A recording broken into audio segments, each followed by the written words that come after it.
Écrire, c'est structurer la pensée. C'est raconter, transmettre, convaincre, rêver.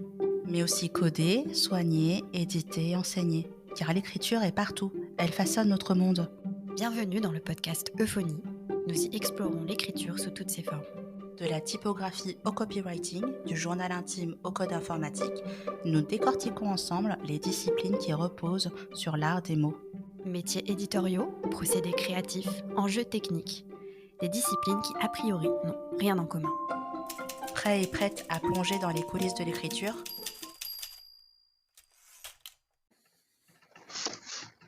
Bonjour Sipaille. Bonjour. Qu'est-ce que tu fais dans la vie aujourd'hui? Alors d'abord bonjour à tous, merci Sipaille de me recevoir. Qu'est-ce que je fais dans la vie? C'est une bonne question. Mon métier, c'est d'être le patron d'une boîte qui s'appelle Babar, qui édite des outils pour les référenceurs web. Your Text Guru et Babar.tech. Effectivement, dans le cadre de nos opérations marketing, on sort des petits livres, comme voilà, qui sont disponibles en PDF maintenant, donc La puissance du lien, et un autre livre sur les contenus web, donc pour écrire des contenus web qui soient optimisés pour Google, qui soient experts, etc. Et voilà, puis depuis quelques temps, on a sorti un blog depuis fin décembre sur Central à l'américaine, donc central.yourtext.guru, avec des articles qui sont faits en anglais et en français par toute l'équipe, en fait, hein, c'est le principe. Donc il y a tout le monde s'y mêle, les devs, ceux qui s'y font la com, ceux qui, etc., etc. Tout le monde est là pour écrire des articles sur son cœur de métier, en fait. D'accord, il y a vraiment un côté pluridisciplinaire Tout à fait. dans le projet de ce blog, j'ai l'impression. Exactement, oui. L'objectif, c'est pas que de vendre notre savoir-faire SEO, etc. C'est vraiment d'aller plus large. Par exemple, moi j'ai écrit un article sur qu'est-ce qu'un GPU, comment ça fonctionne, etc. Avec des petits, enfin voilà, faire comprendre l'intuition derrière ce hardware qui est utilisé pour l'IA justement. Et ça n'a rien à voir finalement avec notre cœur de métier, mais je pense que c'est quelque chose que tout le monde devrait savoir dans notre communauté. Donc voilà, on a fait un petit article. Ça rejoint un peu le projet de ce podcast qui finalement a pour but de parler d'éditorial sous toutes ses formes. Donc là, on va aborder un sujet qui est plutôt, on va dire, brûlant dans l'industrie dans laquelle nous exerçons tous les deux, et qui est l'IA générative. Mais on va avoir d'autres épisodes, comme par exemple sur la typographie japonaise, avec une personne qui est calligraphe, qui a étudié au Japon, qui s'y connaît vraiment très bien. Enfin, sur la typographie japonaise, on va avoir de la peinture en lettres, on va avoir le prochain enregistrement, ça devrait t'intéresser, ça va être avec une personne qui est médecin en épidémiologie et qui est également data scientist et donc qui travaille dans la recherche avec de l'informatique, attention, dans le domaine du VIH. Donc, on va parler finalement de manipulation de données, d'informations sanitaires notamment. Donc, voilà, tout ce qui englobe l'éditorial, tout ça pour qu'on s'enregistre et qu'on essaye d'être un peu meilleur dans nos métiers. Pour revenir sur l'IA générative, alors, en ce qui me concerne, pour ceux qui ne me connaissent pas, je suis donc Sipaille Wongbe, qu'on appelle le plus souvent Sipaille. J'ai fondé l'agence Assonance et d'un coup j'avais oublié le nom de mon agence, c'était un peu bizarre, qui produit donc le projet Euphonie. Sylvain, donc déjà nous avons parlé de ton travail, ce qui est déjà une bonne chose.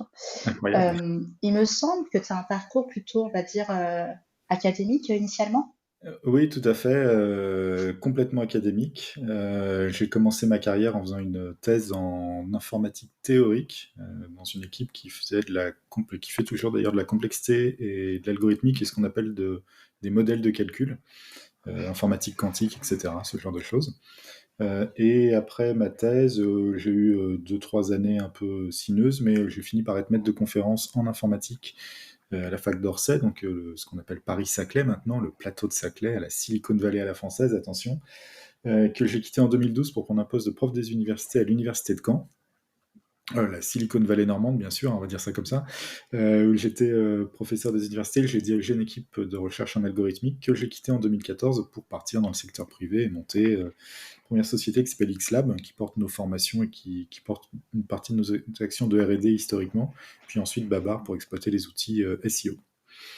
Et donc, effectivement, moi, j'étais universitaire pendant des années, avec des sujets de recherche qui étaient assez larges, mais qui étaient toujours tournés autour d'un problème conceptuel qui est en fait assez simple à expliquer, peut-être, qui est celui de la qualité d'une prise de décision par rapport à la qualité de l'information qu'on reçoit pour prendre cette décision. Et donc l'enjeu, c'est de dire, quand on me donne une information parfaite, je peux prendre une bonne décision, mais quelle est la qualité de la décision que je peux prendre si on me donne que la moitié de l'information, ou que 10% de l'information, etc. Donc plus on dégrade la qualité d'information que je reçois, plus je vais souvent avoir du mal à prendre des bonnes décisions. Et donc mon idée, et l'idée de tous mes travaux, depuis toujours, en fait, c'est de qualifier à quel point, quand on dégrade l'information, on va aussi dégrader la qualité de la prise de décision.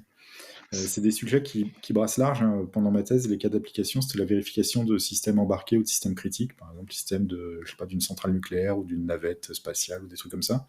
Quand les capteurs déconnent, est-ce qu'on peut encore prendre des bonnes décisions, arrêter un réacteur, atterrir avec une navette ou des trucs comme ça.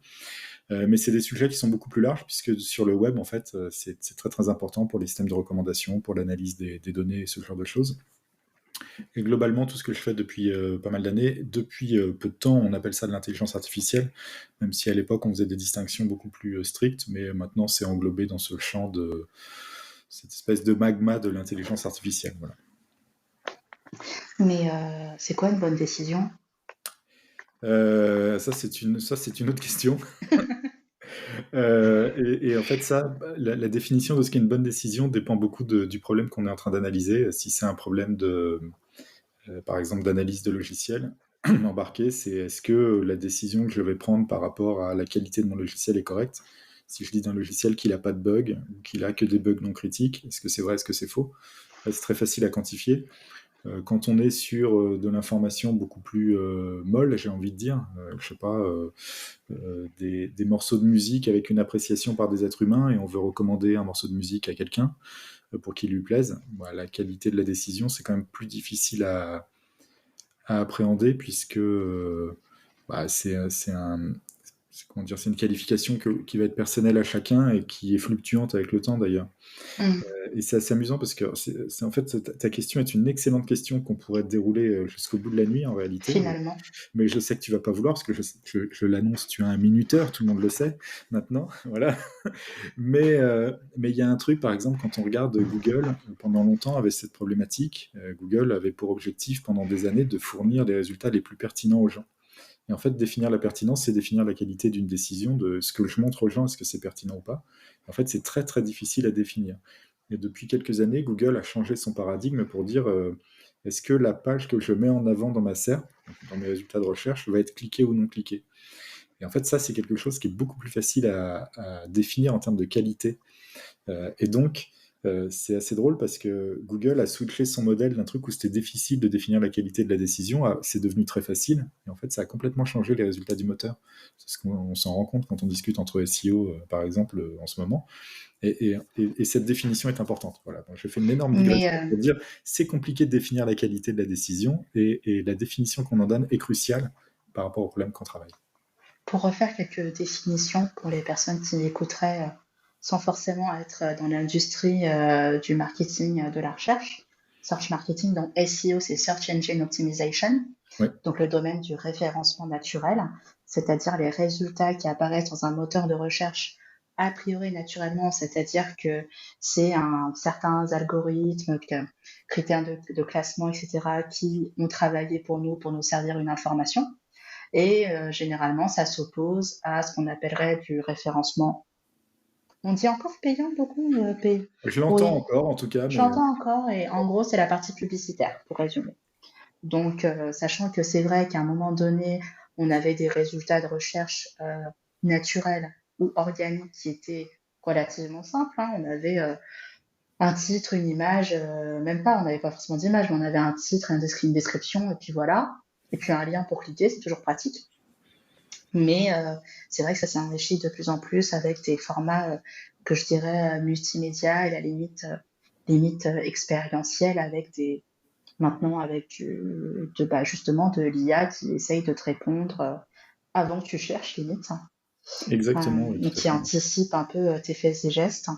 Et après, tu as cité également le terme de SERP, Oui, qui est donc Search Engine Results Page, donc la exactement. page de résultats de recherche. Voilà, Et quand on dira des choses comme les SEO, souvent on parle des personnes qui pratiquent donc ce métier qui est d'essayer de référencer des choses sur le web. exactement. Est-ce que c'est clair pour tout le monde? Parce qu'il y aura une interrogation écrite. Mais en tout cas, merci. Par rapport à l'IA générative, donc, moi, ce que j'ai trouvé intéressant, tu vois, dans le domaine de l'IA, c'est vrai que c'est un sujet dont j'aime beaucoup parler, malgré le fait qu'on soit dans une agence finalement de rédaction éditoriale, euh, alors qu'on pourrait voir ça comme un immense ennemi, comme le monstre qui va nous dévorer et nous mettre tous au chômage. Et au contraire, moi, ça a tendance justement à me stimuler, à m'interroger sur qu'est-ce que la notion de créativité, qu'est-ce que la notion de production, qu'est-ce que l'invention aussi, tout un tas de choses. Et il me semble que c'était en décembre 2022 qu'on a eu une annonce fantastique qui était attention, aujourd'hui, vous allez tous finir au chômage, tous autant que vous êtes, parce que vous avez ChatGPT. Et je me rappelle, je ne sais pas comment tu l'as appris, toi, dans quel contexte, cette annonce. En tout cas, moi, la manière dont je l'ai vécue, c'est soudainement, j'ai reçu des messages du client, etc., alors qu'on était un peu entre Noël et le jour de l'an, donc normalement une période plutôt morte. Et je voyais tout le monde dire ah oui, sur les réseaux professionnels et personnels, comme quoi il y avait une révolution. Il y avait ChatGPT qui disait ceci. Et moi, quand j'ai entendu chat, j'ai eu une espèce de mouvement de recul parce que j'étais là, non, encore un truc de chatbot nul avec un arbre de décision. Qu'est-ce que ça va être ce truc? Et c'était pas ça. C'était pas ça. C'était un machin qui, soudainement, ce qui m'a marqué, c'est que tout le monde s'amusait à faire des choses comme lui faire générer des poésies. C'était d'abord que du texte, surtout. Lui faire générer des poésies et de dire, ah, regarde, il a fait une poésie jolie ou une blague drôle que moi j'ai trouvé drôle. Forcément, il allait tout se tuer avec, avec ça. Et comment toi, tu l'as vécu, cette montée finalement dans le grand public de l'intelligence artificielle générative, Alors, c'est alors que c'est un truc que tu pratiques en quelque sorte dans ton métier? oui, oui, et puis en plus, nous, on a commencé à travailler sur les trucs d'IA générative vraiment très très lourdement à partir de GPT-2, donc à partir de 2018-2019, on avait même des serveurs pour faire tourner du GPT-2, etc. Donc fine-tuner, donc c'est un truc que nous, on a pris très tôt pour faire plein de choses, y compris d'ailleurs de la génération de contenu. Mais ce qui est assez amusant, enfin amusant, je sais pas, mais ChatGPT, c'est quand même une vraie rupture. Pourquoi? Parce que il va falloir qu'on définisse plein de trucs. Mais donc, on va parler de LLM, des Large Language Models. Donc, ce sont les modèles qui permettent de faire de la génération de texte. Et ChatGPT fait partie des modèles instructionnels. Donc, c'est des modèles qui sont au-dessus des modèles génératifs standards, qui sont des modèles qui sont capables de répondre à des instructions, qui ont appris en fait des couples de questions-réponses auprès des gens et qui savent répondre pour faire plaisir à l'être humain, des réponses qu'il a envie de lire en fait d'une certaine manière. Et donc ça change tout à fait les choses, puisque avant ChatGPT, tout ce qu'on était capable de faire, c'était de faire de la poursuite de texte en fait. Et si on voulait que l'IA réponde à une question, finalement on mettait un début de question ou un début de réponse, et l'IA complétait en faisant une génération d'une réponse qui tenait la route statistiquement. Avec les modèles instructionnels, l'IA est capable de fabriquer une réponse dont le fond de la réponse finalement est conçu pour plaire aux êtres humains qui ont posé la question. Donc sous-entendu, ça doit être plutôt une bonne réponse généralement, ou si elle n'est pas bonne, elle doit donner l'illusion d'être bonne. Et donc il y a vraiment eu un changement de paradigme. Et puis c'est aussi la possibilité pour les êtres humains de guider naturellement l'IA, en fait, le modèle, pour générer ce qu'on a envie qu'il génère. C'est-à-dire qu'avant le modèle instructionnel, pour générer un texte, il fallait commencer un texte, et puis l'IA le finissait, et puis si on voulait faire un texte long, il fallait à plusieurs endroits, finalement, le relancer avec le début du texte qui avait été bien généré, puis on faisait une modif, puis il générait la suite, puis etc. Les modèles instructionnels, on leur donne des instructions comme si on parlait à un stagiaire, en fait. On dit fais-moi ci, fais-moi ça, etc. Et ils le font. Donc très rapidement, en tout cas, moi j'ai vu chez nos clients parce que c'est notre fenêtre sur les gens, pour ça, c'est vraiment nos clients, nous, avec Your Text Guru, qui est un outil d'optimisation sémantique, on a des milliers de clients, en fait, et qui sont qui étaient, d'ailleurs, c'est révélateur ce que je veux dire, mais qui étaient pour une très grosse partie des rédacteurs web, ça n'est plus le cas maintenant. Euh, et, euh, et ces rédacteurs web, en fait, très rapidement, ils ont quand même compris qu'il se passait un truc. Et que pour certains qui fournissaient du contenu assez bas de gamme, finalement, il y avait des outils qui commençaient à faire des trucs qui se rapprochaient vraiment de ce qu'ils faisaient. Et la montée en gamme des modèles instructionnels, donc ChatGPT, pardon, en premier, mais Claude très rapidement derrière, est vraiment très très spectaculaire. Et maintenant, ça fournit des résultats d'excellente qualité, surtout si on couple avec d'autres modèles qui sont fournis par les mêmes opérateurs. On peut avoir des textes qui sont vraiment très très bons. Et moi, ce que je vois, c'est que, en tout cas, de mon point de vue, ce qui a vraiment fait entrer auprès de notre public ces modèles par la grande porte, c'est vraiment cette capacité à générer des choses avec juste quelques instructions assez limitées. Après, plus globalement, dans le grand public, je le vois aussi avec les gens que je côtoie, etc., mais aussi qui s'en servent à titre professionnel, on voit que c'est de plus en plus utilisé par des gens pour faire de l'automatisation de process qu'ils avaient avant. Je peux raconter des histoires autour de ma femme qui s'en sert pour son boulot, etc., mais c'est vrai qu'il y a beaucoup de choses, des choses qu'on fait de manière assez besogneuse, qui sont finalement de la transformation d'un texte en un tableau, d'un tableau en un schéma, enfin c'est d'un schéma en un texte, tous ces trucs-là, de la traduction, de la reformulation d'un mail qui était passif-agressif en un mail qui passe bien auprès d'un client ou d'un collègue. En fait, tout ça, ces outils-là, ces outils conversationnels sont faits pour faire ces modifications-là et sont utilisés massivement maintenant. Les gens, quand ils commencent à s'en servir, après, ils finissent par vraiment, c'est une vraie béquille pour eux, ils s'en servent tout le temps après. Donc moi, je vois une adoption pour certains usages qui est très très rapide. Est-ce que c'est une adoption massive? Je ne sais pas. Dans mon microcosme, oui. Au-delà de ce microcosme, je ne saurais pas le dire par contre. C'est vrai que je suis quand même très impressionnée par la, si on dit que ça a 2 ans, par la vitesse d'entrer dans les habitudes, je dirais, chez les professionnels, mais aussi d'un point de vue consommateur. Euh, Là, tout récemment, par exemple, on a eu, c'est tout bête, mais on a eu un stagiaire de troisième. Et il fallait qu'on lui explique plein de choses. Et finalement, quand t'as quand tu travailles dans un domaine d'activité qui est à la fois très vaste et très niche, c'est pas si simple d'expliquer son métier à une personne qui va rester qu'une semaine. Et je me rappelle qu'il avait dit, attends, j'ai demandé à ChatGPT. Comment ça, t'as demandé à ChatGPT? Et ce qu'il l'avait installé sur son téléphone. Il avait installé ça avec un compte gratuit, un classique, et il lui avait dit, explique-moi le référencement naturel et la rédaction web comme si j'étais un élève de troisième. En l'occurrence, il était un élève de troisième. Oui, ça aide. Donc j'ai dit, mais génial, en fait, très bonne idée. Et je pense que c'est vrai qu'on peut craindre finalement une forme de perte de contrôle des choses, de perte de contrôle de ce qui se passe, de ce qu'on fait, parce que une IA prendrait en charge une partie d'une tâche, une partie de réflexion.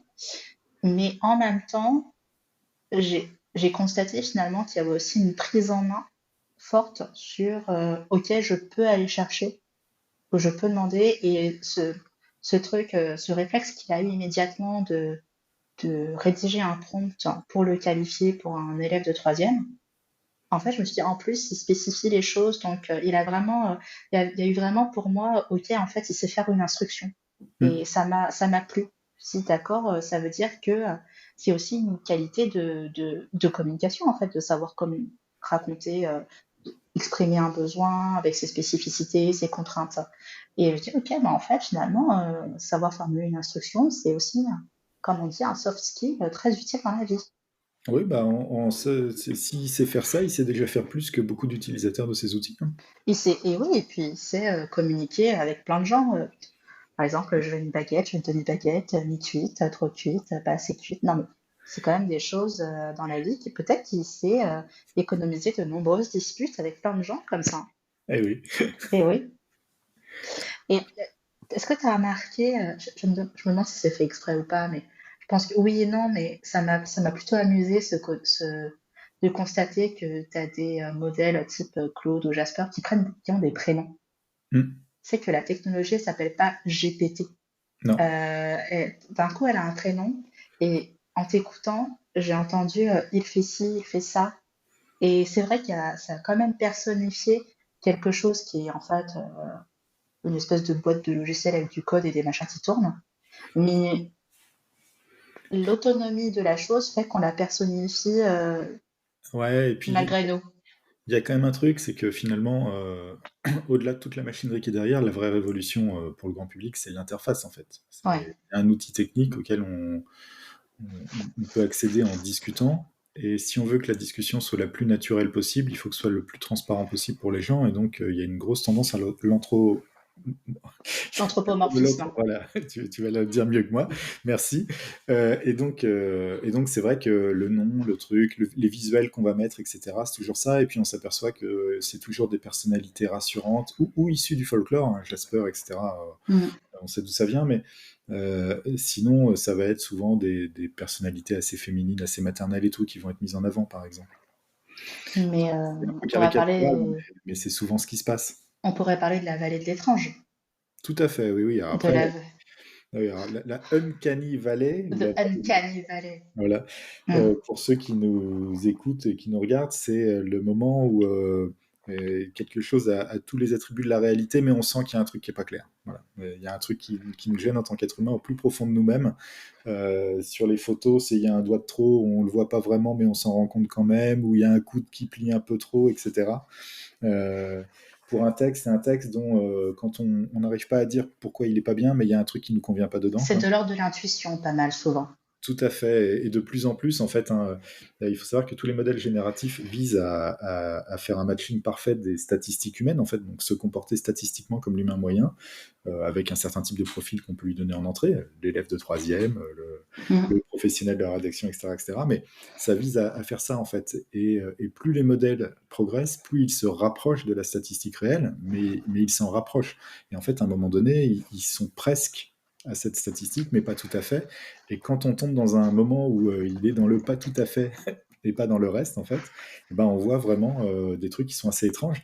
Sur du texte, en fait, c'est un usage de mots qui est anormal, mais c'est des trucs qu'on rencontre. Par exemple, des fois, on peut discuter avec des gens, ils parlent parfaitement français, ils n'ont pas d'accent, etc. Mais en fait, ils ne sont pas français d'origine, et c'est pas leur langue natale. Et donc, des fois, il y a des usages de mots qui ne vont pas être tout à fait parfaits. Je me sens visée. Je me sens un peu visée. Non, même pas en plus. Mais voilà, et l'usage va faire que on sent qu'il y a un truc qui va pas. Donc on se dit, ah, cette personne, c'est bizarre, mais on ne sait pas dire pourquoi. Parce qu'en fait, on se comprend parfaitement, mais on n'aurait pas employé tel mot au même moment, ou de la même manière, ou etc. Et donc, ça fait le truc.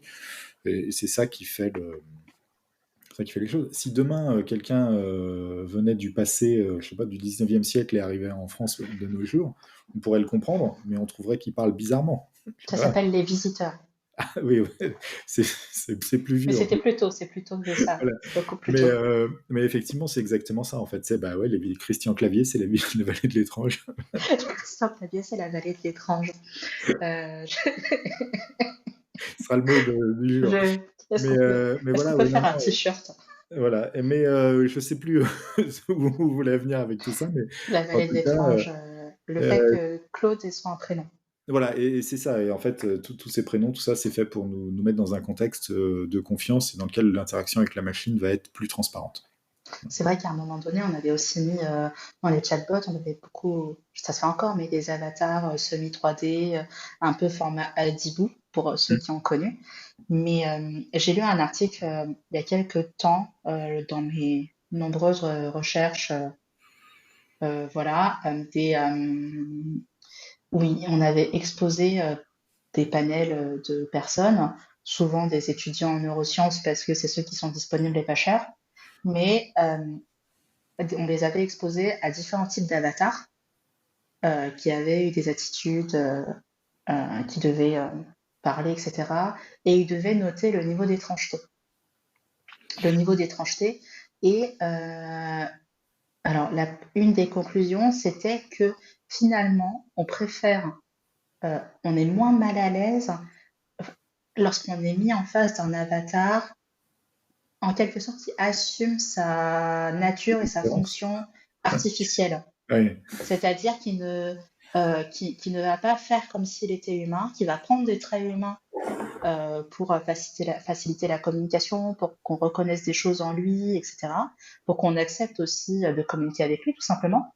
Mais plus il faut qu'il garde des traits très mécaniques, très robotiques, parce que sinon, là, ça devient bizarre, parce que ça met le doute. Ça met le doute sur ah oui, qu'est-ce qui se passe, pourquoi là, là, le malaise se crée. Et c'est amusant parce que moi j'ai relu pendant les vacances de Noël tous enfin pas tous parce qu'il en a fait 50 000, mais pas mal des livres de Isaac Asimov sur les robots. Oui. Et en fait, il y a toute une partie qui tourne autour de ça. En fait, il fait une période depuis l'invention des robots, grosso modo, jusqu'à l'Empire galactique, etc. Et donc, les robots qui deviennent de mieux en mieux, etc. Quand il est sur Vénus au début, c'est ça, il me Ouais, semble. tout à fait. Ouais. Il y a tout un truc sur les robots qui sont indiscernables de l'être humain et en fait qui vont finir par être interdits. Ça va être interdit d'en faire parce qu'il faut que les êtres humains puissent comprendre que c'est des robots pour que ils ne suivent pas d'instructions des robots et qu'ils puissent en donner au contraire. Enfin, il y a tout un truc autour de ça, justement, de un être humain doit savoir qu'il s'adresse à un robot et pas pouvoir faire de confusion, etc. Notamment pour des raisons affectives et tout. Enfin, bon, après, il y a tout un tas de trucs autour de ça, mais c'est vraiment pas mal. Ouais, et puis même. Pour ceux que ça gonfle de lire ça, ça se retrouve, par exemple, L'Homme bicentenaire, le film avec c'est Robin Williams, je crois, qui joue dedans. C'est une de ces histoires qui vaut le coup d'être lue, en fait, du robot qui veut devenir humain, typiquement. Il y a aussi, dans un autre genre, il y a le film Her de Spike Jonze avec Joaquin Phoenix et Scarlett Johansson, notamment. Mais où en fait, c'est un homme plutôt seul, solitaire, je dirais, carrément dépressif, même, qui installe, ils appellent ça un OS dans le film, donc un système d'exploitation. Et en fait, il commence à avoir des amis qui sont des systèmes d'exploitation. Et évidemment, il tombe amoureux d'elle, etc. Donc, mais ce qui est intéressant, c'est finalement, je trouve que ça, ce film a finalement, comme si ça avait codifié les traits d'une relation sociale. Qu'est-ce qui fait que tu as un lien avec quelqu'un? Bah, ça peut être ta régularité, le fait de prendre des nouvelles, le fait de connaître ses sentiments, pas de les connaître, mais de lui demander, etc. Donc il y a un côté codification du lien social et je trouvais que c'était un film qui parlait très bien de ça, même si à la fin elle te fait pleurer et rire en même temps, je sais pas, j'ai pas encore décidé. J'ai pas encore décidé si c'est un film triste ou pas, tu vois. Je vous encourage à le voir, déjà parce que c'est un film très distrayant, très sympathique. Mais ça fait aussi se poser plein de questions. Et c'est drôle parce que je trouve que quand on parle des robots qu'on conçoit finalement pour créer des réponses plausibles que nous, on aurait faites nous-mêmes ou pour nous apporter des réponses que nous, on va trouver pertinentes, ça se fait aussi poser des questions un peu, attention, une minute philosophique, beaucoup sur soi-même, quoi. Oui, tout à fait.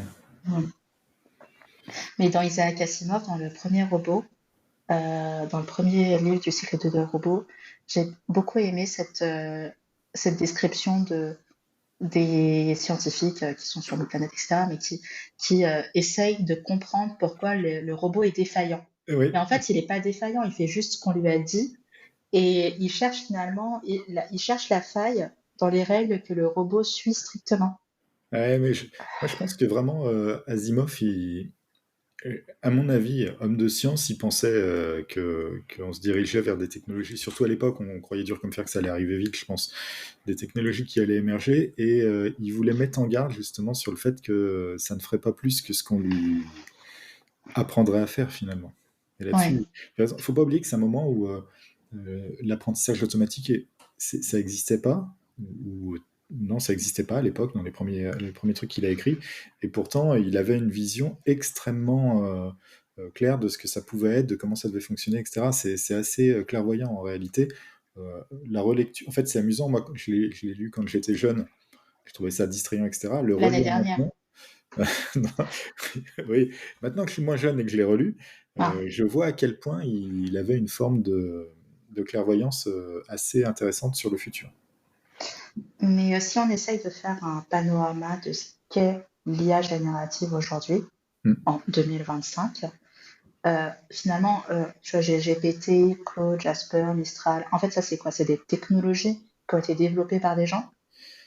Oui, alors Jasper, c'est un outil au-dessus des modèles, mais D'accord. GPT, Claude, ChatGPT, Mistral, quelque chose, DeepSeek, celui qui fait la mode en ce moment cette semaine et tout, ce sont des modèles. Donc un modèle, c'est quoi?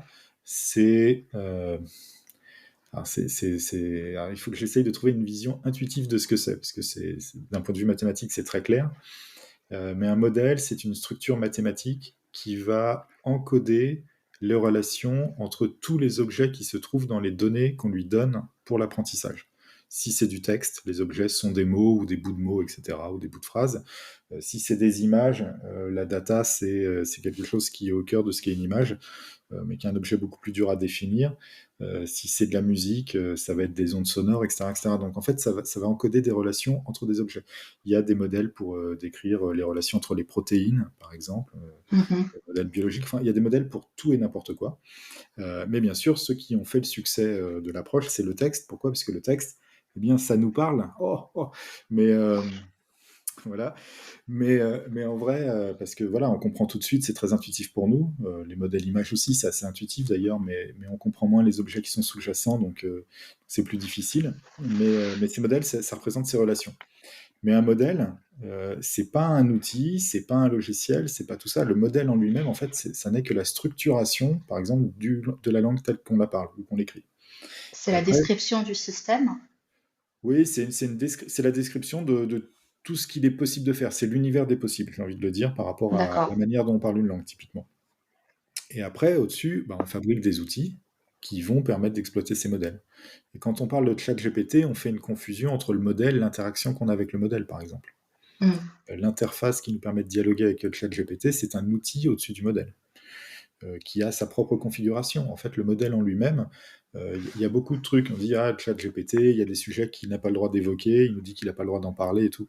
Il n'a pas le droit parce qu'on lui interdit, mais en fait, il connaît ces sujets d'une certaine manière. Je fais là un anthropomorphisme qui est un petit peu abusif, mais le modèle contient l'information, mais il ne peut pas l'outil ne permet pas d'y accéder, parce que c'est une information qu'on ne veut pas montrer aux gens, par exemple. Mais le modèle en lui-même, il l'a très probablement. Et donc, il y a le modèle, il y a l'outil qui est créé par un éditeur, qui peut être celui qui crée le modèle ou qui peut être quelqu'un d'autre. Jasper utilise des modèles qui ne sont pas les siens, par exemple. Donc, par exemple, vous, chez XLab, chez Babar, Chez Baba, oui, c'est pas le même, attention. attention, Pour Babar, Your Text Guru, tu veux dire. la puce, oui, Voilà. pour Your Text Guru, Pour Your Text édité par Guru, Babar. voilà, on utilise des modèles qui sont faits par des fabricants de modèles. Donc, il y a des modèles d'OpenAI, parce qu'aujourd'hui, ce sont les meilleurs modèles. Et on a Qui aussi fait des modèles. GPT, Qui fait OpenAI, GPT. qui fait Voilà. GPT. Qui fait GPT, tout à fait. On fera un organigramme, je pense. Voilà. Et puis après, on a des modèles qui sont faits par une boîte française avec qui on travaille depuis longtemps, parce qu'on fait partie de leur premier, je vais dire partenaire, parce que à ce stade-là, c'est plus que client, qui s'appelle Lighton, et qui fabrique des modèles, qui est rentré en bourse il y a quelques semaines. Une boîte française qui fait des modèles plutôt pour l'industrie, en fait, des modèles D'accord. personnalisés. Et puis après, côté Babar, alors je dis côté Babar, mais parce qu'en fait, Babar, c'est aussi un outil. Donc, je vais distinguer Your Text Go, l'outil, et Babar, l'outil. Babar crawl le web et crée des représentations sémantiques de toutes les pages qu'on crawl. Et on a des modèles qui sont faits pour ça, qui ne sont pas des modèles basés sur les mêmes principes, mais qui sont Crawler le web, ça veut dire quoi? oui, ça veut dire parcourir l'intégralité des pages web pour les indexer, donc les mettre dans un index, une base de données, pour faire comme un moteur de recherche. Voilà. Merci. Et donc, il faut comprendre ce qu'il y a sur ces pages web. Donc, on crée ce qu'on appelle une empreinte sémantique. C'est un embedding, le terme technique.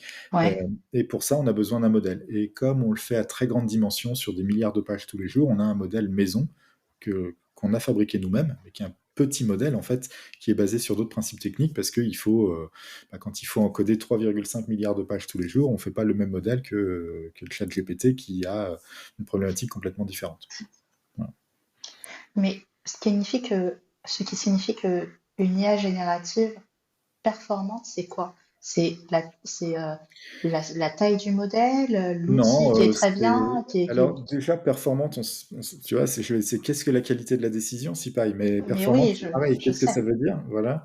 Donc là, il y a il y a un premier problème, et c'est tout le problème. Par exemple, ChatGPT, il est conçu, sa notion de performance, c'est la satisfaction qu'en retirent ses utilisateurs. C'est pour ça que ChatGPT, comme beaucoup de modèles, il hallucine, c'est-à-dire il peut raconter n'importe quoi, mais il a tendance, au-delà d'halluciner, à mentir tout simplement, parce que si quelqu'un attend un type de réponse et qu'on ne lui dit pas qu'on serait plus satisfait à ne pas avoir la réponse qui paraît la plus plaisante, alors il va mentir. D'accord. Parce que un pieux mensonge, comme on dit, mais par exemple, c'est assez drôle. Si vous dites à ChatGPT, évalue si mon texte est de qualité, donne une note entre 1 et 20. Si on lui dit rien, il va dire ton texte vaut 15, il est bien, machin, t'as bien mis ça en valeur, etc. Si on lui dit sois sincère, je veux surtout une réponse sincère, ça ne m'intéresse pas d'avoir une réponse fausse pour me faire plaisir. Il va dire ton texte il vaut 8, c'est de la merde. Et donc, il ne veut pas le dire comme ça, parce que on peut lui apprendre à parler comme ça, mais généralement, il est poli. Mais à un moment donné, son objectif, sa notion de performance, elle est liée à la satisfaction de son utilisateur. Et donc, ça nécessite une interaction particulière à cause de ça, d'ailleurs. Mais sinon, ce qui fait un modèle performant, c'est pas la taille, c'est pas tout ça, puisque un modèle petit, on parle de nombre de paramètres, qui en fait, le nombre de paramètres, c'est le nombre de couches de réseaux de neurones qu'on servit. Bon, bref, mais je ne vais pas rentrer dans les détails, mais en tout cas, les modèles plus petits sont souvent plus spécialisés, n'ont pas de comportement émergent, c'est-à-dire ils font exactement ce qu'on attend d'eux quand on les a construits, alors que les très gros modèles finissent par avoir des comportements émergents, c'est-à-dire qu'ils font des choses qu'on n'avait pas envisagé qu'ils pouvaient faire. Et ce qu'on voit, c'est que les petits modèles, ils coûtent beaucoup moins cher à l'utilisation, et pour des tâches très spécialisées, ils sont souvent plus efficaces. Voilà. Ça consomme en énergie, tout ça? Bien sûr, ça consomme énormément. C'est toujours difficile de dire les chiffres. En fait, la consommation énergétique, il y a deux moments de consommation énergétique pour tout ce qui est construit avec des réseaux de neurones. Il y a le moment de l'apprentissage. On fournit de la data à un énorme algorithme qui est utilisé par un super calculateur, généralement, qui va fabriquer le modèle. Donc ça, c'est ce qu'on appelle la phase d'entraînement. Et la phase d'entraînement, c'est ce qui consomme le plus d'énergie. Pour donner une idée, pour un Llama 3 et quelques, donc les plus gros modèles de Facebook, on est, a priori, je vais forcément dire une bêtise, et c'est ça qui est terrible, on doit être sur 12 000 mégawatts pour calculer le truc. Ça veut dire à peu près 28 millions d'heures GPU pour entraîner un modèle de ce type-là.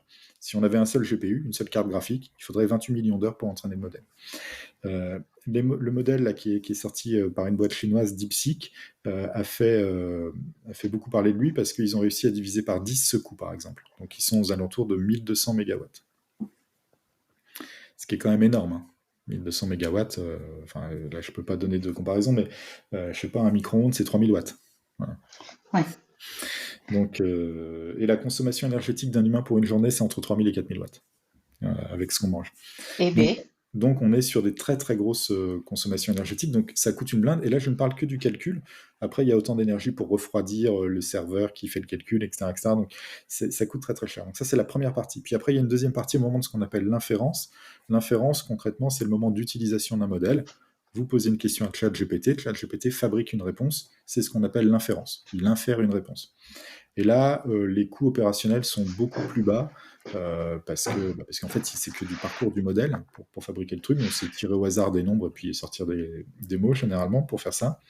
Et donc, ça va être quelques centaines de watts pour vous, au moment où vous tapez votre requête. Voilà, ça va être 400, 1000, ça va dépendre, grosso modo, du type de modèle, de la taille des modèles et tout.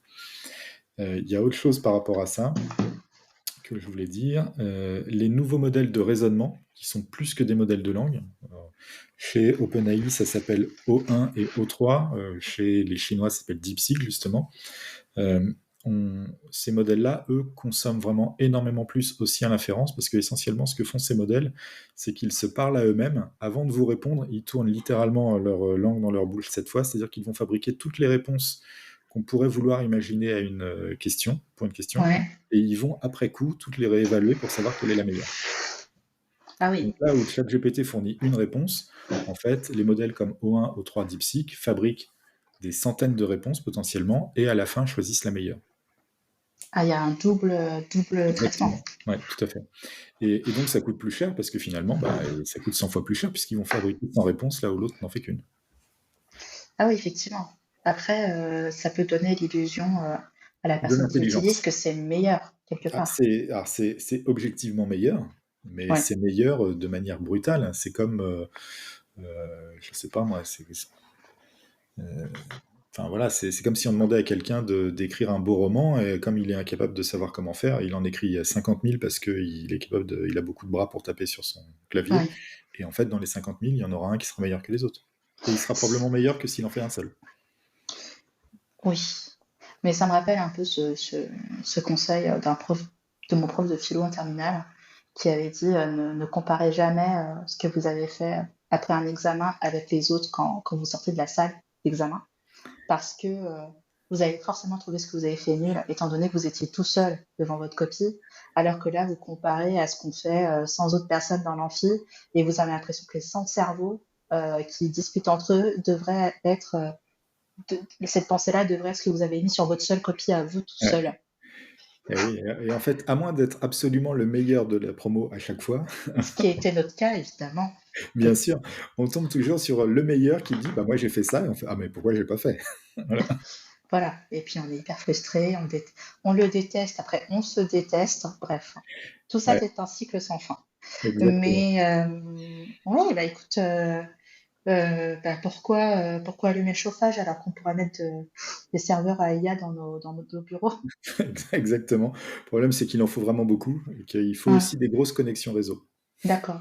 Ah oui, ça va nous coûter très cher en fibre, etc., tu veux dire. Tout à fait, tout à fait. Ouais. Ok, donc finalement, je vais pas me reconvertir là-dedans. Pas tout de suite. Ouais, je pense qu'il faut attendre que ça progresse encore un peu. Ouais. Tu trouves que là, en termes d'avancée sur le marché, tu trouves qu'on est encore dans cette grappe d'innovation ou tu penses que ça se stabilise Ouais, alors, plutôt? il y a Après, en une... termes de commercialisation et d'innovation, je vois un Ouais, peu la non, non, je différence, vais parler mais vraiment de l'innovation, hein. En fait, il y a trois, il y a trois verrous, comme on dit, des verrous technologiques, hein, c'est le terme qu'on aime bien dire en innovation. Il y a trois verrous ouais. dans l'IA. Il y a le verrou de la data. Pour que ça progresse, il faut plus de data, de la meilleure data, de la data différente, etc., etc. Donc ça, c'est le premier verrou. Il y a un deuxième verrou, c'est la puissance de calcul. Euh, et en fait, c'est donc le hardware. Puis il y a un verrou algorithmique, qui est les algos qu'on fait pour faire de l'apprentissage, pour faire de l'inférence, etc., etc. Aujourd'hui, on est dans le monde très très avancé sur les algos pour faire un certain nombre de trucs. ChatGPT, c'est très avancé.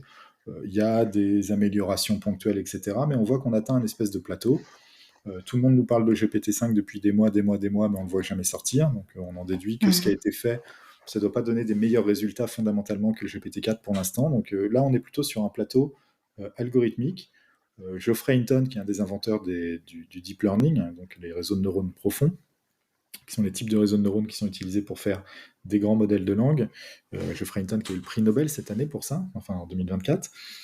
Il dit depuis longtemps, lui et puis ses étudiants, ils disent qu'on atteint un plateau algorithmique, et lui, il avait commencé à travailler sur comment essayer de le passer. Bon, et maintenant, il est plutôt en semi-retraite, donc il n'en parle plus trop, mais voilà, d'un point de vue algorithmique, l'avancée pour l'instant est plutôt limitée. Mais il faut voir que les algorithmes ne sont pas encore rejoints en fait par le reste, par les deux autres verrous.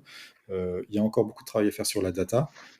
Tout le monde parle du modèle DeepSeek, donc des Chinois, qui coûte 2 fois moins cher pour l'entraînement, etc. Mais ce modèle, il a aussi un truc, c'est que la partie data a été beaucoup mieux faite que tout ce qui a été fait par les opérateurs américains ou européens, avec une meilleure collecte de données, un meilleur filtrage des données qui sont importantes, l'utilisation de données aussi, qui est de la donnée issue vraiment des personnes. Ils ont fait beaucoup d'OCR, de données manuscrites, ils ont fait de la récupération de données vocales, etc. Donc une donnée plus riche, plus proche de l'être humain, qui donne fatalement de meilleurs résultats sur des modèles instructionnels ou de raisonnement, puisque on exprime beaucoup plus son raisonnement quand on parle, par exemple, que quand on écrit un article, un livrable. En fait, on n'a qu'un seul raisonnement qui est exprimé. Quand on parle, on Ouais. va dérouler son raisonnement, corriger son raisonnement, réexpliquer son raisonnement. Si on veut faire un modèle de raisonnement, il vaut mieux faire du speech to text, donc transformer de la parole en texte, en prenant des cours faits par des universitaires, que de prendre des livres de KPDP ou des livres tout court, quoi. Donc y a vraiment un truc, une meilleure captation de data qui a été faite. Ça, c'est un premier axe. Et là-dessus, il y a vraiment beaucoup de choses qui sont encore faisables. Et puis, oui, alors parce que pour être très clair, hein, aujourd'hui, d'où viennent les datas qui sont utilisées par des OpenAI, etc. Ils ont des crawls du web, mais qui viennent tous de Common Crawl, parce que pour la plupart, ils sont très mauvais à crawler le web, et ils ne se sont pas encore, à ma connaissance, mis en cheville avec des gens qui crawlent le web. Donc à part Google, qui le crawl de base, les autres le font pas trop. Donc ils utilisent beaucoup Common Crawl, donc des crawls qui sont faits historiquement par un seul opérateur, et donc tout le monde a la même data. Et après, tous vont utiliser des livres, etc. Par exemple, je sais plus, je crois que c'est Meta, ils ont fini par avouer à mot couvert que ils avaient utilisé des torrents de livres au kilomètre Oh en là fait, là. pour meubler voilà, pour l'apprentissage de leur modèle. Et quand on va, moi je n'y vais pas, mais il y a des sites illégaux qui permettent de télécharger des livres. Surtout n'y allez pas parce que c'est très très mal. Pensez pour Aaron Schwartz. Voilà, ces livres, ces sites, souvent, ils disent que si vous êtes dans le business d'entraîner des IA, vous pouvez les contacter pour accéder à des très gros corpus documentaires. Donc Ouais. voilà, on voit aussi d'où vient la data. Mais voilà, sur la partie data, en fait, il y a encore des choses à faire. Et puis là où il y a le plus de trucs à faire, c'est bien sûr sur la partie hardware. Donc là, on parle d'ingénierie, mieux utiliser le hardware actuel et surtout avoir du hardware qui soit vraiment meilleur que celui qui tourne actuellement. Les GPU, ce sont de très belles architectures matérielles, mais en fait, qui sont très généralistes finalement. Elles sont moins généralistes que des processeurs standards, mais ce sont des architectures matérielles assez généralistes, et en fait, on peut faire des processeurs beaucoup plus efficaces. Alors, bien sûr, Nvidia n'est pas pour, et c'est le fait. Enfin voilà, après, c'est des luttes plutôt de géopolitique industrielle, etc. Mais il y a plusieurs opérateurs qui commencent à fabriquer des processeurs plus efficaces. Il y a des équipes qui, avec les processeurs actuels, arrivent à les reprogrammer plus efficacement pour qu'ils soient plus efficaces aussi. Et ça, c'est vraiment le nerf de la guerre. Tout à l'heure, j'ai dit que pour entraîner un lama, c'était 12 000 mégawatts. Pour un DeepSeek, c'est 1200 mégawatts. J'ai mis sur Twitter hier ou avant-hier un être Sur humain, X.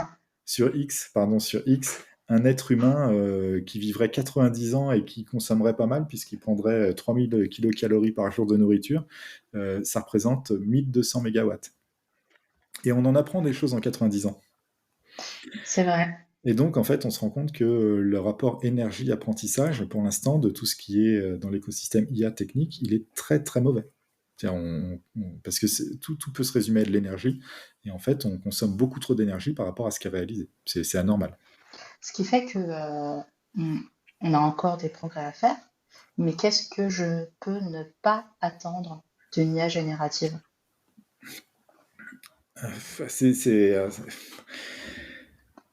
C'est vraiment très difficile de répondre pour une raison très simple, c'est que on a été surpris à chaque nouvelle sortie de très gros modèles actuellement. GPT-2, c'était pas terrible. GPT-3, des comportements émergents, le truc était vraiment capable de faire de belles choses. GPT-4, une vraiment bonne qualité, même rédactionnelle, etc.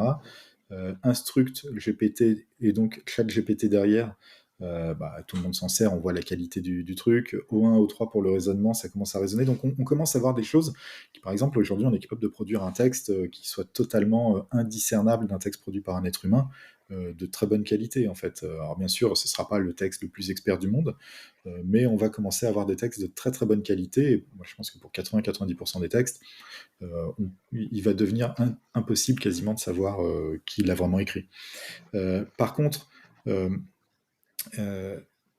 est-ce que plus tard, et ce qui a fait la différence entre Instruct GPT et les LLM standards, donc les modèles qui faisaient pas de conversationnel, c'est le fait, d'en plus des réseaux de neurones, d'utiliser ce qu'on appelle de l'apprentissage par renforcement. C'est-à-dire que on va faire en sorte que la machine produise une réponse et on va la punir si elle répond mal, on va la récompenser en lui disant que tu as bien répondu si elle a répondu un truc qui nous plaisait, et au fur et à mesure, en fait, l'algo va permettre à la machine d'apprendre la réponse qui est attendue par les êtres humains globalement. Et c'est comme ça qu'on arrive à avoir un mécanisme qui est capable de répondre à des instructions écrites par des êtres humains. Et c'est l'arrivée de l'apprentissage par renforcement qui fait ça. Et donc on n'est jamais à l'abri qu'un nouveau type de modèle utilise un nouveau type de paradigme en fait, algorithmique pour réaliser des nouvelles tâches qu'on ne pensait pas possibles. Ceci étant, on s'aperçoit qu'il y a quand même pas mal de tâches qui sont compliquées. Il y a beaucoup de gens qui travaillent sur, par exemple, des modèles physiques. Il y a un courant de pensée en IA qui date des années, je pense, 90, ou peut-être avant, complètement avant, mais moi, les premiers articles que j'ai lus dataient des années 90 là-dessus, qui est celui du feedback physique. Il y a des gens qui disent que l'intelligence ne peut pas émerger si on n'a pas de feedback physique, par exemple. Parce que la compréhension du monde physique, comment un objet tombe, comment un objet, combien ça pèse quand on l'a dans la main, etc., ça contribue à la connaissance du monde et à l'expression qu'on peut avoir dessus, et donc au langage. Et les modèles de langue, c'est de la data qui ne savent pas capter ça, en fait. Et donc, on pourrait arriver à un truc où on pourrait avoir un modèle qui est capable de parler, mais qui est toujours le singe intelligent, enfin le perroquet intelligent, dans le sens où sa pensée n'est que conceptuelle, elle n'est jamais confrontée au monde, et donc il ne peut pas vraiment parler sur le monde. D'accord. En termes de discussion, il y a ça. Après, il y a plein de choses. Pour l'instant, on ne les comprend pas, donc on ne sait pas comment elles pourraient être encodées. Tout le monde dit les progrès de la médecine par IA seront fulgurants, etc. Les progrès de la médecine simple, peut-être. Quelqu'un a la grippe, quelqu'un a une rougeole. Je veux dire, moi, je sais le faire, je ne suis pas médecin. Je pense que n'importe qui a eu des enfants est capable de dire pour la plupart des maladies, est capable de les déterminer aussi. Par contre, les trucs très costauds et tout, on ne comprend pas comment ils fonctionnent. Donc, je ne vois pas aujourd'hui comment on serait capable de fabriquer des modèles qui les comprennent aussi. En gros, les modèles, ils sont capables aujourd'hui de comprendre ce que nous, on comprend et qu'on est capable de leur expliquer. Et donc, pour moi, la barrière, elle est là. Pour l'instant, hein, mais On ne peut peut-être... pas, pour l'instant, lui apprendre quelque chose que nous-mêmes, on n'a pas saisi. Voilà, C'est ça que tu veux dire. Oui, exactement. Les modèles n'ont pas de vraie auto-actualisation. D'accord, ok. Ça, c'est un point. Voilà, On n'arrête pas de dire ça apprend tout seul, mais il y a une limite quand même. Alors voilà, on peut dire il se renforce, il se machin, donc il y a une forme d'auto-actualisation, mais elle n'est pas en rupture. C'est-à-dire que le modèle n'est pas capable de déborder de son cadre de réflexion, je veux dire ça comme ça, pour en créer un nouveau. D'accord, ok. Mais la plupart des êtres humains non plus. Hein. Oui. On va, avant de passer à quelques questions de notre audience, de nos auditeurs, pour rappel, tu as écrit un article dans la revue Hypertexte il y a quelques temps. Ah oui, c'est vrai. Oui, c'est vrai, qui s'appelle « Les algorithmes rêvent-ils de contenu de qualité ?» Mais encore une autre référence. Tout à fait, c'est une référence à un livre de Philippe Cadic. Ouais, ce qui était donc... ça parle de moutons. Voilà, les androïdes rêvent-ils de moutons électriques ou électriques, oui, oui, qui a inspiré Blade Runner. Tout à fait. Tout encore une histoire de robot, d'androïde, de vallée de l'étrange, encore une fois, Christian Clavier. Mais en plus, c'est Harrison Ford pour le premier et Ryan Gosling pour le deuxième. Donc, c'est un autre type de Christian Clavier, mais oui, tout à fait. C'est vrai, on n'est pas sur exactement le même continent, dirons-nous. Exactement. Mais en tout cas, cet article que vous pouvez lire si vous achetez la revue imprimée qui va paraître. Là, on est en phase de maquettage et de dépôt légal pour notre revue imprimée qui va donc être disponible en vente directe pour ceux qui l'ont acheté ou qui vont l'acheter et qui sera aussi disponible dans quelques librairies spécialisées et kiosques. Donc, on a très hâte de vous montrer cet objet qu'on fabrique, qui prend du temps à fabriquer parce que c'est un vrai objet un peu complexe. Voilà, c'est pas simple de créer un bouquin. Non. Non, c'est pas simple. Même si vous en avez fait chez Babar. Oui. Mais c'est pas simple. Voilà. C'est pas simple. C'est pas parce qu'on a déjà fait que des gens l'ont déjà fait que c'est simple. Exactement. Voilà. Ensuite, donc Clément Pesseau a une question. Ah oui, le verrou en termes d'innovation, qui serait aussi législatif. Oui. Ça remarque. Oui, c'est vrai. La régulation, globalement, de toute façon, même avant même le législatif, il y a la question de l'autocensure. Hein, alors, bien sûr, on peut en rigoler parce qu'on voit comment les gens se comportent, notamment dans les très gros opérateurs américains, mais la plupart des gens qui sont des praticiens réels de l'IA, dans le sens ceux qui développent les IA, plus que praticiens, ceux qui travaillent dessus, ils ont souvent une pensée éthique. Hein, c'est pour ça que certains d'ailleurs s'éloignent du secteur, hein, parfois. Ça arrivait même chez des grands noms. Donc il y a ce premier truc, comment est-ce qu'on maintient certaines propriétés de transparence, d'équité, etc., quand on est confronté à un bot, en fait. C'est pas trivial. Parce que l'algorithme, il réfléchit pas, il n'a pas de nuance en fait, et donc il faut comment est-ce qu'on lui donne un comportement vertueux humain, qu'est-ce que ça veut dire, etc. Donc il y a ça, et puis après bien sûr il y a un verrou législatif, mais qui en fait est associé et qui est vraiment très culturel. C'est-à-dire on voit aux États-Unis le verrou législatif, il était assez mou et il est en train de sauter en très grande partie avec l'arrivée de Trump au pouvoir aux États-Unis. En Europe, on est beaucoup plus conservateur pour des raisons historiques. On est beaucoup plus sensible aux dangers des objets techniques, naturellement. Et donc, voilà, il y a un verrou qui est très très fort, qui ne va pas dans le sens de l'innovation, malheureusement, mais qui existe effectivement, qui est très complexe. Euh, le verrou législatif, en plus, il est vraiment sur tous les aspects, hein, parce qu'on pourrait croire que c'est que pour la data, avec par exemple en Europe la RGPD. Mais il ne faut pas se leurrer, hein, des législations qui sont dures sur la data, il y en a partout. En Suisse, il y a une législation qui est tout aussi dure, sinon plus que la RGPD. En Californie, ils ont une législation de protection de la donnée privée qui est aussi extrêmement sévère, probablement plus que la RGPD en réalité. Donc, c'est pas que ça le problème. Mais le problème, c'est comment c'est mis en place, comment après c'est enforced, je ne sais pas comment on le dit en français, mais comment c'est mis en Appliqué. action. Voilà, comment c'est appliqué, est-ce que c'est dans la mesure, pas dans la mesure. En Europe, on s'aperçoit que généralement, on manque un petit peu de mesure dans l'application, dans la compréhension des choses. Puis après, le verrou législatif, il est tout simplement sur euh, comment et où est-ce qu'on applique ces technologies, parce que le problème de toutes ces technos, c'est qu'elles coûtent tellement peu cher au bout d'un moment. Aujourd'hui, euh, tous ceux qui nous écoutent, je pense, utilisent ChatGPT directement chez OpenAI en ligne, ou Claude directement chez Anthropic, qui est la boîte qui fabrique Claude, en ligne. Mais en réalité, faire tourner un modèle au niveau de ces modèles-là, c'est faisable chez soi. Alors, c'est pas faisable à quelqu'un pour 500 balles par mois, mais on peut acheter une machine qui vaut dans les 10 000 euros, l'installer chez soi, elle va consommer autant que l'intégralité de son chauffage, mais c'est faisable, et on peut avoir un modèle chez soi en fait. Et donc on est dans un truc où, si certains comparent l'IA à une arme, on est dans un truc où tout le monde peut avoir une arme de belle fabrique Mm. chez soi. Et aux États-Unis, bah, c'est possible. En France, pas trop, par exemple, même pour les armes tout court. Et donc, c'est un peu le même truc. C'est qu'est-ce qu'on autorise aux gens. Est-ce que on les autorise à avoir quelque chose qui permette de faire des fake news en batterie, tout ça, tout ça. Donc, il y a une vraie problématique législative. Et donc, Clément a raison. Effectivement, c'est un verrou, mais qui n'est pas un verrou d'innovation. Enfin, c'est un verrou qui a un impact sur l'innovation, mais c'est pas un verrou d'innovation. Voilà. On a une remarque d'Antoine Giraud sur la propriété des contenus, mais à laquelle on a un peu déjà répondu, si c'était un verrou, mais finalement, c'est techniquement, par exemple, l'AMA n'avait pas le droit de prendre des contenus de livres disponibles en torrent, mais il l'a fait quand même. Après, il y a la loi, il y a les gens qui la respectent. Oui, il y a la loi, il y a les gens qui la respectent, il y a qu'est-ce qu'on fait? Parce qu'en plus, le point de vue sur. Alors, moi, je suis pas du tout juriste, mais ouais, je sais qu'il y en a qui parfois traînent dans les parages de Assonance sur la propriété intellectuelle, etc. Mais réellement, il y a une vraie. Qu'est-ce que la propriété intellectuelle? Bah, pays par pays, les principes sont pas du tout les mêmes. Non. Bah, Même en Europe. en Donc, Europe, ils ont fait une tentative de réglementation, mais c'est un peu une tentative, évidemment. Après, il y a eu des cas où, par exemple, des œuvres picturales qui avaient été créées par des IA génératives, où en fait, on peut pas.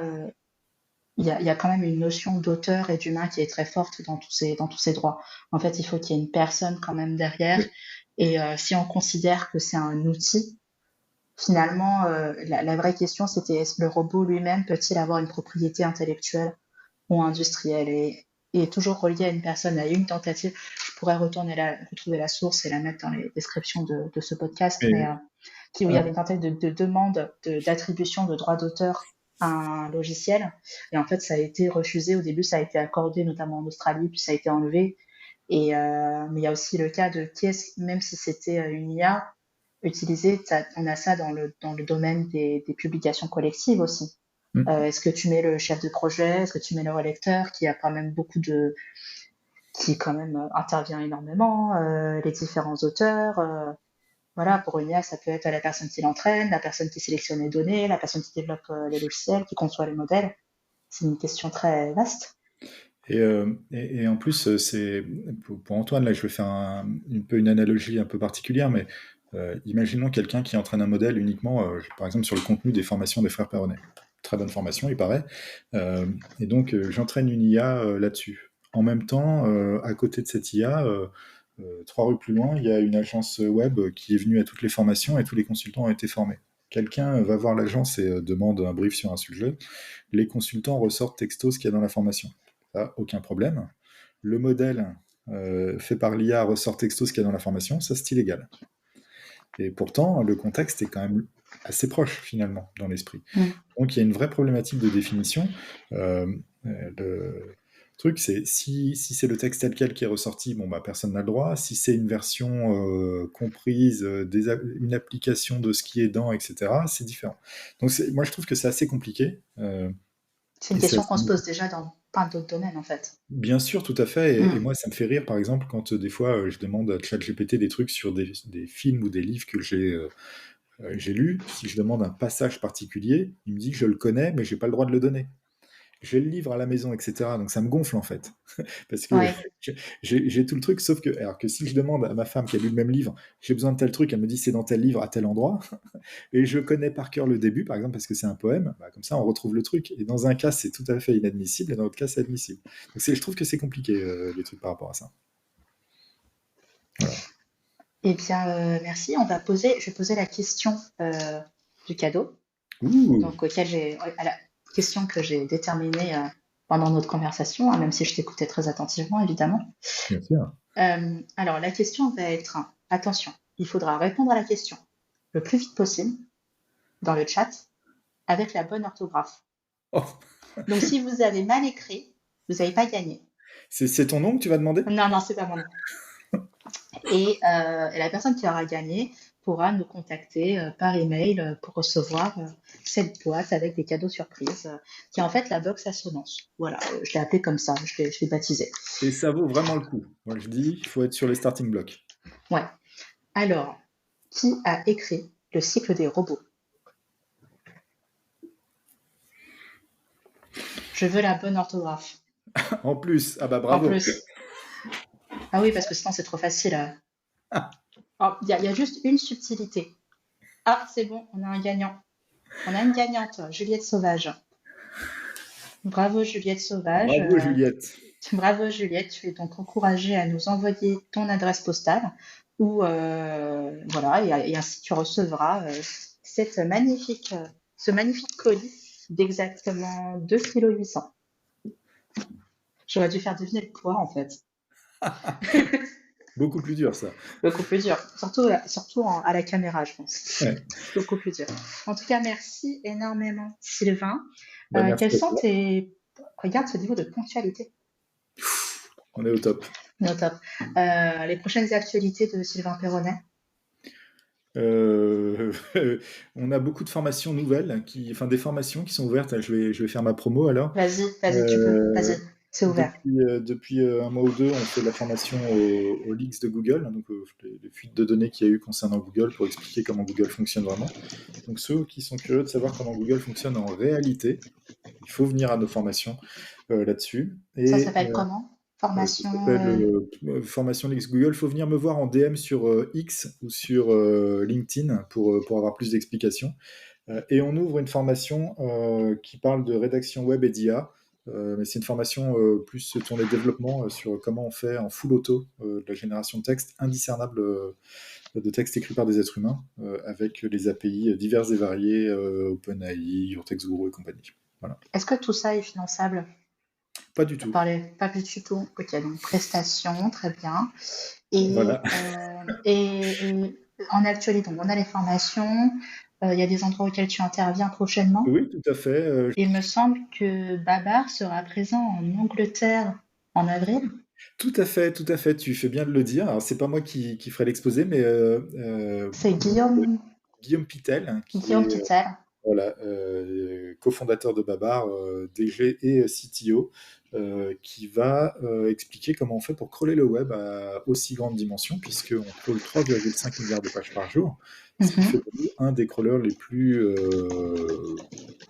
puissants au monde, puisqu'on est, selon les jours, entre la 20e et la 27e position du top mondial des crawlers. Voilà. Donc ça va être à Brighton. À Brighton SEO, tout à fait. Brighton SEO qui a lieu cette année, en tout cas, ça a lieu 2 fois par an, là, regarde, qui a lieu les 10 et 11 avril prochains à Brighton, en Angleterre, sur la côte sud. Tout à fait. Voilà. La côte sud de l'Angleterre, précisément. De l'Angleterre, en Angleterre. Voilà. Et ben super, ça en fait l'actualité. C'est bien. Tout à fait. On est tous très heureux, j'espère que vous êtes heureux. Moi, en tout cas, je suis contente. Merci à tous et à bientôt.